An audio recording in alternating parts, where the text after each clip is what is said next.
Hi hello வணக்கம். இன்னைக்கு நம்ம அதியன் ஆதிரை டைரக்ஷன்ல வெளியான ரஞ்சித்தினோட தயாரிப்புல வெளியான படம் தான் தண்டகாரண்யம். இந்த படத்தினோட ஸ்டோரி பத்தி பார்க்கறதுக்கு முன்னாடி நம்ம சேனலை சப்ஸ்கிரைப் பண்ணி வச்சுக்கோங்க. அப்பதான் நான் போடுற வீடியோ உங்களுக்கு வந்து கிடைக்கும். தண்டகாரண்யம் இந்த படத்தினோட ஸ்டோரி என்னன்னு பாத்தீங்கன்னா, அதாவது நக்சல் அப்படிங்கிற ஒரு அமைப்பு, அது வந்து ஒரு தீவிரவாத அமைப்பு. அந்த அமைப்புல வந்து என்ன ஆகுதுன்னு பாத்தீங்கன்னா, யாராச்சும் அந்த அமைப்புல இருந்து ஒரு போலீஸ்ல பிடிபட்டாங்கன்னா அவங்க என்ன பண்ணுவாங்கன்னா, அந்த தண்டனையை வாங்கி கொடுத்து அவங்கள திருத்தி அந்த ஒரு ட்ரைனிங், முக்கியமான ஒரு ட்ரைனிங் கோச்சிங் கொடுத்து அந்த கோச்சிங் மூலியமா அவங்களுக்கு வந்து ஒரு கவர்மெண்ட் வேலை வாங்கி கொடுத்து ஒரு கௌரவமா வாழ வைப்பாங்க. அப்படிங்கிறது ஒரு நக்சல் வந்து ஒரு ஸ்கீம் அப்படின்னு சொல்லிட்டு என்ன பண்றாங்கன்னா, காட்டுவாசிகளாக இருக்கக்கூடிய காட்டுவாசிகள் நம்ம சொல்லக்கூடாது. ஏன்னு கேட்டிங்கன்னா, காட்டில் இருக்கிறவங்க தான் உண்மையிலே தூய்மையானவங்க. அவங்க வந்து என்ன பண்றாங்கன்னா, எந்த வம்பு தும்புக்கும் போகாதவங்க. அந்த மாதிரி காட்டுக்குள்ள வாழக்கூடிய ஒரு பழங்குடி இனத்தை சேர்ந்தவங்க தான் தினேஷ் அண்டு கலையரசனுடைய ஃபேமிலி, அண்ணனும் தம்பி 2 பேரும். இப்ப தம்பி வந்து ஊர்லயே அந்த காட்டுக்குள்ள ஒரு கமாண்டோ மாதிரி சும்மா ஒரு போலீஸ் மாதிரி டெம்பரவரியா ஒர்க் பண்ணிட்டு இருக்காரு. இப்ப என்ன ஆகுதுன்னா, அங்க இருக்கிற சில பேர் என்ன பண்றாங்கன்னா, நீ எப்படியாவது நம்ம இனத்திலிருந்து நீ ஒரு போலீஸா வரணும், இந்த யூனிஃபார்ம் வந்து உனக்கு உண்மையிலே கிடைக்கணும் அப்படின்னு சொல்லிட்டு ஐடியா பண்றாங்க. இப்போ வந்து அந்தபடியே என்ன பண்ணு பார்த்தீங்கன்னா, ஒரு கோச்சிங் சென்டர், அதாவது வந்து நக்சல் இருந்து இது போலீஸ் வேலை வாங்கணும் அப்படிங்கிறதுக்காக இவங்க என்ன பண்றாங்கன்னா, அந்த நக்சல்ல போய் நான் ஒரு நக்சல் தான் அப்படின்னு சொல்லிட்டு அந்த குறிப்பிட்ட அந்த கோச்சிங் சென்டர்ல போய் சேர்றாங்க. சேர்ந்த உடனே அவங்க என்ன பண்றாங்கன்னு பார்த்தீங்கன்னா, நக்சலான்னு கேட்டு கையெழுத்து வாங்கிக்கினேன் அந்த அவர் வந்து கலையரசனை வந்து ஒரு குரூப்ல கொண்டு போய் சேர்த்துறாங்க. அந்த குரூப் எந்த மாதிரி குரூப்னு பார்த்தீங்கன்னா, பயங்கரமான டெரரான ஒரு கோச்சிங்கான குரூப். அதாவது இராணுவத்துக்கு ஆள் எடுக்கிற குரூப்னு வச்சுக்கோங்களேன். இந்த மாதிரி இப்போ எப்படியாவது வேலை வாங்கி ஆகணும் அப்படின்னு கலையரசனம் அந்த ஊருக்குள்ள வந்து ஒரு ஆதிக்க சாதியான ஒரு சில பேர்த்த பகைச்சிக்கிற தினேஷ் ஆகட்டும், அதுக்கப்புறம் வந்து பார்த்தீங்கன்னா இந்த நக்சல்ல ட்ரைனிங்கில் இருக்கக்கூடிய நடக்கக்கூடிய அந்த பிரச்சனைகள் ஆகட்டும், கிளைமேக்ஸில் இது எல்லாமே ஃபேக்குன்னு தெரியும் போது இதுக்கப்புறம் என்னாச்சு அப்படிங்கிறதா இந்த படத்தினோட பெருங்கதை. இது வந்து உண்மை கதை. ரஞ்சித் இந்த படத்தை வந்து தயாரி பண்ணியிருக்காங்க. இன்னொரு விஷயம் பார்த்தீங்கன்னா, இந்த படத்தில் நடிச்சுக்கிற கேரக்டர்கள் அவ்வளோ பிரமாதமாக சூப்பராக நல்ல ஒரு நம்மளுக்கு என்ன சொல்றது, நல்ல ஒரு கதையம்சம். நீண்ட நாளைக்கு பிறகு நம்ம வந்து உணர்ச்சி பூர்வமாக, அதாவது வந்து ஒரு கண்ணில் ஒரு எமோஷனலாக ஒரு கண்ணீர் வரும் பார்த்தீங்களா. சில விஷயங்கள் படங்களை சில விஷயங்கள் நினைக்கும் போது தான் அந்த மாதிரிலாம் வரும். ஏன்னா அந்த மாதிரி ஒரு கதை தான் சூஸ் பண்ணி உண்மையிலே இந்த படம் சொல்கிறேன். தண்டகாரண்யம் அப்படிங்கிறது ஒரு பெரிய காடுகள், அந்த காட்டில் நடக்கக்கூடிய ஒரு சில சம்பவங்கள் தான் இந்த படத்தை முழு படமும். இந்த படம் வந்து உண்மையிலே எனக்கு ரொம்ப பிடிச்சிருந்துச்சி. அதுக்கு காரணம் என்னன்னு பார்த்தீங்கன்னா, ஆக்டர் செலெக்ஷன் தான். தினேஷ் வந்து அண்ணனா வராரு. அவங்க ஃபேமிலியில் இருக்கக்கூடிய, எப்படியாவது நம்ம ஃபேமிலியில் இருக்கிற நம்ம தம்பியை ஒரு போலீஸ் வேலை, அதாவது ஒரு இராணுவத்தில் சேர்த்தி அவர் பையனை வந்து ஒரு கௌரவமான வேலை வாங்கி கொடுக்கணும் அப்படின்னு நினைக்கக்கூடிய அவரு, அதே போல தன் குடும்பம் தன்னால தான் தன் குடும்பம் வந்து தலை நிமிர்ந்து நிற்கணும், இந்த அடிமைத்தனத்திலிருந்து வெளியே வரணும் நான் ஒரு ஆள் அப்படின்னு சொல்லிட்டு போராடக்கூடிய, எவ்வளவு துக்கம் வந்தாலும் சரி, எவ்வளோ கஷ்டம் வந்தாலும் சரி, எப்படியாவது ஒன்று இந்த வேலை வாங்கிட்டு தான் ஊருக்கு போகணும், எவ்வளோ உயிரே போனாலும் பரவாயில்ல இந்த வேலை வாங்கிட்டு தான் ஊருக்கு போகணும்னு சொல்லி இருக்கக்கூடிய தினேஷ் ஆகட்டும். அதுக்கப்புறம் வந்து அந்த குறிப்பிட்ட அந்த இந்தி கேரக்டர் ஒரு ஆள் வருவார். உண்மையிலே அவர் வந்து சூப்பராக நடிச்சிருப்பார். உண்மையிலே எனக்கு ரொம்ப பிடிச்சிருச்சு அந்த கேரக்டரு. ஃபஸ்ட்டு ஆரம்பத்தில் வந்து கலையரசனுக்கும் அவருக்கும் இருக்கிற அந்த பயங்கரமான ஒரு ஈகோ பிரச்சனை, அதுக்கப்புறம் வந்து 2 பேர்த்துக்குள்ள வந்து அந்த காம்பினேஷன் சூப்பராக இருந்துச்சு.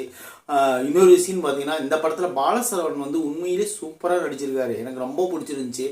ஏன்னு கேட்டிங்கன்னா, ஓப்பனிங்கில் வந்து கொஞ்சம் நேரம் காமெடியாக தான் வருவார். சில சீன்களில் அவரும் அந்த நக்சல் கையெழுத்து போட்டு தான் இங்கே வந்து ட்ரைனிங் எடுத்துகிட்டு இருப்பார்.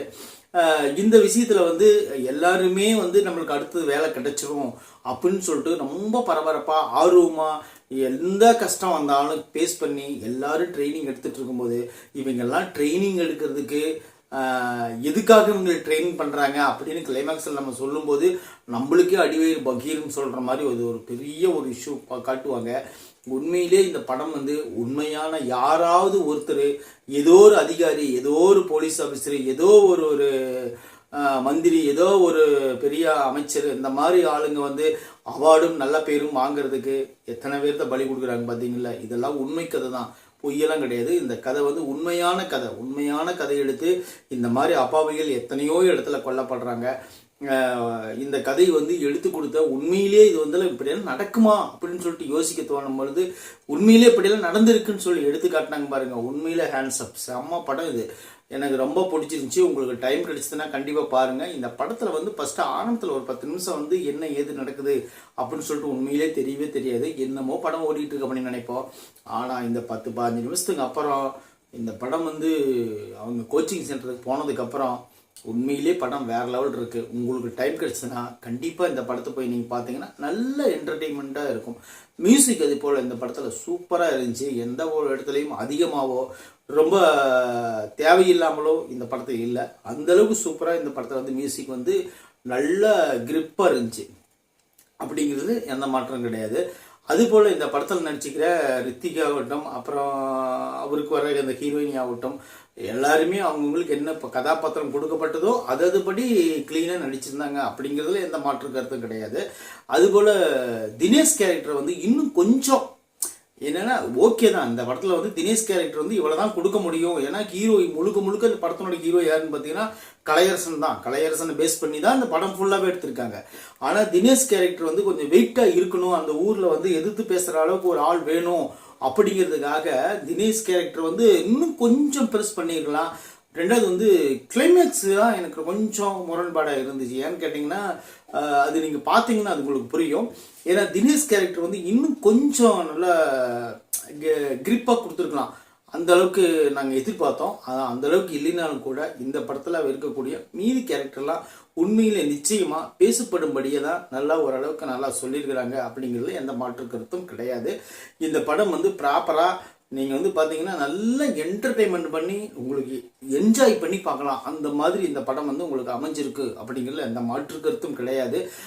அதுபோல் இன்னும் சொல்லப்போனால் அருள்தாஸ், அப்புறம் இருக்கக்கூடிய அந்த ஊர் பெரிய மனுஷங்க எப்படியெல்லாம் அந்த பழங்குடி இனத்தை அடக்குறாங்க, அவங்களுக்கு என்ன தேவைங்கிறது எப்படி அவங்களுக்கு தெரியாமலே எடுக்கிறாங்க அப்படிங்கன்னு சொல்லிட்டு சில விஷயங்களை காட்டுவாங்க.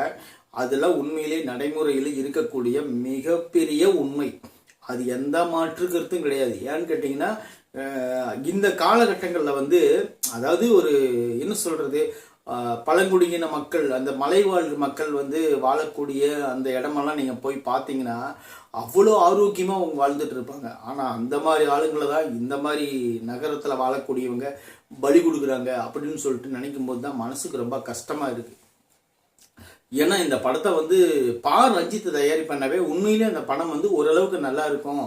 ஏன் நல்லா இருக்கு, ஓரளவுக்கு என்ன நல்லாவே இருக்கும் படம், நம்பி பார்க்கலாம் அப்படின்னு சொல்லிட்டு நம்ம பார்த்த படம் தான் இந்த தண்டகாரண்யம். தண்டகாரண்யம் வந்து எனக்கு வந்து சின்ன டிசப்பாயிண்ட் இருந்துச்சு. என்னன்னு கேட்டிங்கன்னா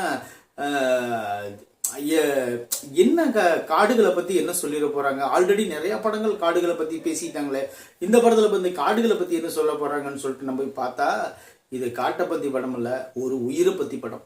அதாவது உயிரை பற்றி படம்னா ஒரு உயிரை பற்றி படம் இல்லை, இது வந்து ஒரு எத்தனையோ அப்பாவிகள் பற்றிய படம். இவங்களெல்லாம் கூட்டிகிட்டு போய் இப்படியெல்லாம் பண்ணி சாகடிப்பாங்களா அப்படின்னு சொல்லிட்டு நம்ம பெருசாக நம்ம வந்து யோசிக்க வச்ச படம். உண்மையிலே இந்த படம் நல்லா இருக்குது. உங்களுக்கு டைம் கிடைச்சா கண்டிப்பாக இந்த தண்டகாரண்யம் படத்தை பார்த்து என்ஜாய் பண்ணுங்கள். கண்டிப்பாக டெஃபினட்டாக சொல்கிறேன், உங்களுக்கு ஒரு சொட்டு கண்ணீர் கூட நீங்கள் வரலைன்னா நீங்கள் வந்து இந்த வழியெல்லாம் நீங்கள் பார்த்துருக்க மாட்டீங்கன்னு அர்த்தம். நிச்சயமாக அந்த படம் நல்லா பேசுபடும்படியாக இருக்குது. ஒரே ஒரு சீன் சாம்பிள் சொல்கிறேன்.